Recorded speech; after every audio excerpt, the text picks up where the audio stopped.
Hey, what's going on, RC drivers? Welcome back to the workshop. We're on to part 2 of the Arrma TLR Tuned Typhon, and hopefully you guys saw our first video on it. It was kind of more of a first look. I called it a review. It was more of an overview, gave you guys all the details and features about this new buggy. And in that video, I went and I read a lot of comments. I responded to a bunch of them, and there was a lot of thoughts that were posted. There was a lot of criticisms on some of the equipment that I was using, and so I want to use this opportunity right here to go over some of that. First up, this is not a TLR buggy with an Arrma body on it. TLR collaborated with Arrma and they designed some of the parts that are on here, and that was their involvement in it. It is not a TLR vehicle, so I wanted to set that straight. Also, it is not a old Team Durango parts car just brought back. A lot of the parts on this car were Arrma parts, which were also used on the Durango car. So yes, a lot of it's going to look familiar, but if you go and look at the pictures really close, there's some on rcdriver.com of the DEX8, you'll see that the shock tower design is different, the steering setup is different on here, the battery tray is different, the receiver box is different, the center differential mount is different, so it is not a parts bin car either. And one of the other criticisms that I got was why are you using Spectrum electronics with it? And if you listen closely, I said I was also going to bring along a Tekin system with me. That's when I'm gonna go and hit the track. But I wanna go and throw this together with some Spectrum electronics to go out and have fun with it, because at heart, this is still a basher buggy. And I think it's gonna be fun as a basher, especially if you like a performance handling buggy. But yes, I will put a Tekin system in there when we go to the track. Don't worry about it. I'm a racer at heart. I do like the feel of a good censored system in my racing vehicles, so that will go in later on. And I've also got some tires. I already picked up some tires for when I hit the track, so I can dial it in a bit more and tell you how it really feels on the racetrack. But today we're going to talk about it as a basher, just because it's easier for me to hit up the local BMX track and show you this thing running versus me heading up to RC Madness, which is a 2-hour trip to go and hit the track, which I will do. That's coming up. I think we're basically gonna have a part 3 as well. So you're gonna get a lot of information and detail on this buggy. It's an exciting buggy and I think it deserves it. So first up, I'm gonna go and drop these electronics in, and then we're gonna head out to the BMX track to just have some fun.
All right guys, so we went to the BMX track and it was closed. They put calcium chloride down on the track to treat it, so I can't drive there. And RC Madness is closed right now because they're redoing the track, so I came to the dirt bashing lot.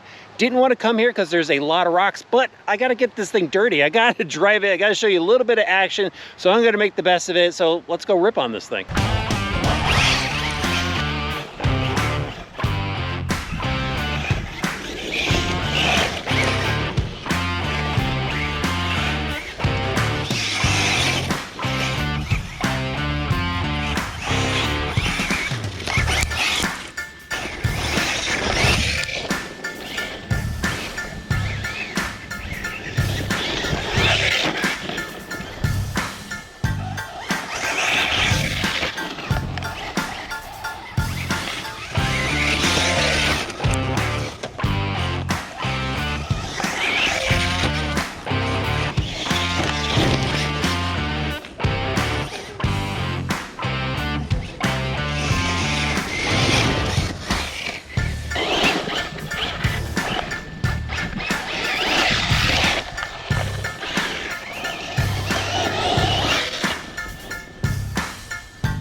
right, guys, I've been driving this thing around a little bit. It's on a 4S pack right now. You guys saw the 1900 kV Spectrum system that's in there.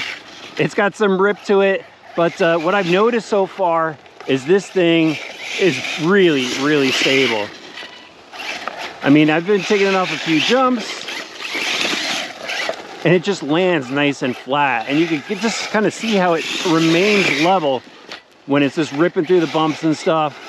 Really good handling buggy, very responsive. That's what I've really noticed, is with the lighter diff oils in here, it is very quick to react. I could really just rotate the rear of that buggy around. Plenty of steering up front. Let me go see if I can get a few jumps in on this thing. Not too many big jumps around here. All right, so I gotta try to turn this small jump into something big, so at least you guys can see a little air underneath this thing. A little rough on the takeoff, but this thing does jump really well. Look at that, nice and smooth.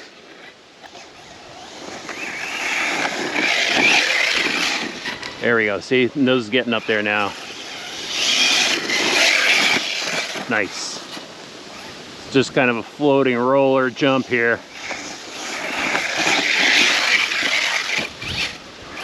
But it's taking the abuse. Time to go through the berm. Love this spot. Spinning around here, just go through this full throttle. There we go. Yeah, nice. Nice and level through the corner. You can really see the suspension working on there. Should be really good for the track. Good for bashers too. All right, guys, let's head back to the workshop. We'll wrap up the quote-unquote bashing portion of this review. So I did my best to get some drive time in on Arrma Typhon for you. Unfortunately, the BMX track was closed. RC Madness is redoing the A-scale buggy track, so I had to resort to my dirt bashing lot. But I actually got a pretty good feel for the buggy there. I got some information to share with you.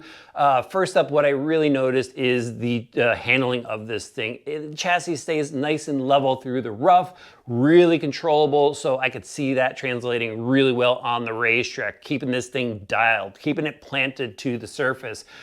Jumping wise, it started off really well, nice and level jumps with this. Then it started to really nosedive, and I made a few tweaks to the suspension collars on this, gave it a little bit more preload.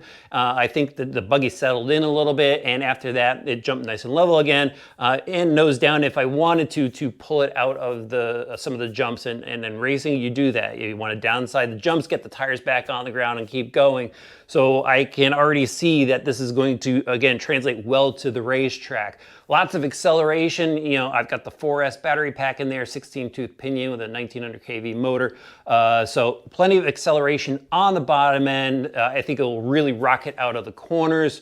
Cornering wise, it did really well on power from what I could tell. Kind of a loose surface there. Turning into a corner off power, a little bit of a push, but again, the surface is a little bit wacky there. So I really got to hold off some judgment there till I get this thing on a racetrack to really tell you about the cornering ability of it. At the very least, again, if you're going to go and backyard bash this thing, rip around some dirt lots and stuff like that, I think it's going to be fine. I think you're going to be able to really rip on it on power and corner tightly off power. At the very least, it does have a lot of steering throw to it, just like the Typhon did. But it's a fun buggy. It was a blast to drive there. I did enjoy it. Again, it's really more of a racer feel to it. I mean, I've been racing since 1985, so I got a good feel for racing vehicles. And you know, even though it was in a basher situation, I think this thing is going to do really well at the track. I can't wait to take it there.